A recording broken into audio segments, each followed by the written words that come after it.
Hello students, আমি Nitish sir জ্ঞানজ্যোতি coaching সেন্টারের পক্ষ থেকে তোমাদের প্রত্যেককে জানাই আরও একবার স্বাগত।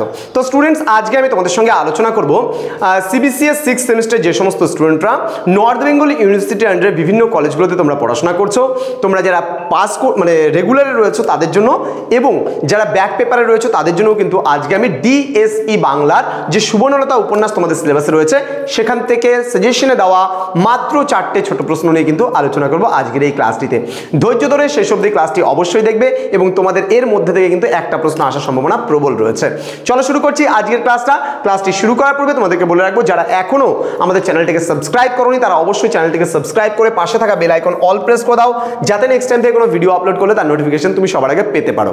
এছাড়া তোমরা যারা ভাবছো যে অনলাইনে আমাদের থেকে নোটস পত্র যাবতীয় জিনিস নেবে, তারা সময় নষ্ট না করে যোগাযোগ করো আমাদের অফিসিয়াল নাম্বার 7076398606 নাম্বারে অথবা 6295916282 নাম্বারে।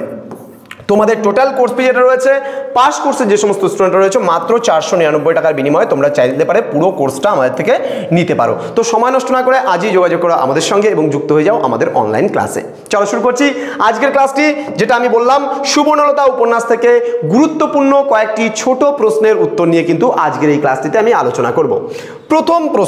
প্রথম যে প্রশ্নটা আমরা দেখতে পাচ্ছি সেই প্রথম প্রশ্নটা কি রয়েছে? প্রথম প্রশ্নটা বলছে আশাপূর্ণা দেবীর সুবর্ণলতা কোন গোত্রের উপন্যাস এবং এই উপন্যাসের 3টি চরিত্রের নাম লেখো। 3 মার্কসের জন্য খুব ইম্পর্টেন্ট প্রশ্ন। কি বলেছে দেখো উত্তরে, বলছে আশাপূর্ণা দেবীর সুবর্ণলতা উপন্যাসটি ট্রিলজি গোত্রের উপন্যাস, ঠিক আছে, ত্রয়ী উপন্যাস।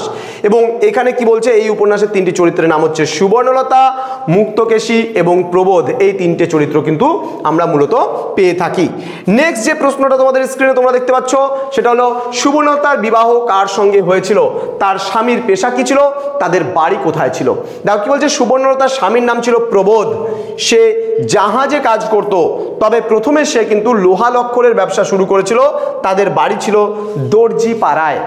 দুটো প্রশ্ন চলে গেল। পরবর্তী প্রশ্ন, সুবর্ণলতা উপন্যাসটি কটি খণ্ডে বিভক্ত, প্রতিটি খণ্ডে কতগুলি করে পরিচ্ছদ রয়েছে।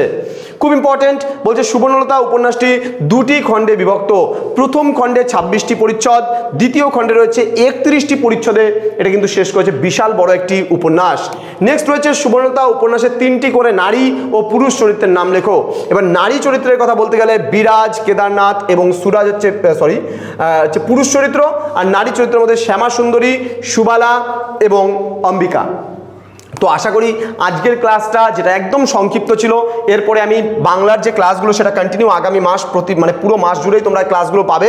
তোমরা যারা ভাবছো নোটস পত্র আমাদের থেকে নেবে, সেই নোটসগুলো তোমরা চাইলে পারে পিডিএফ আকারে পেয়ে যাবে, পিডিএফ ফরম্যাটে পেয়ে যাবে লিঙ্কের মাধ্যমে। তো সেখান থেকে তোমরা ডাউনলোড করে প্রিন্ট আউটও করে নিতে পারবে।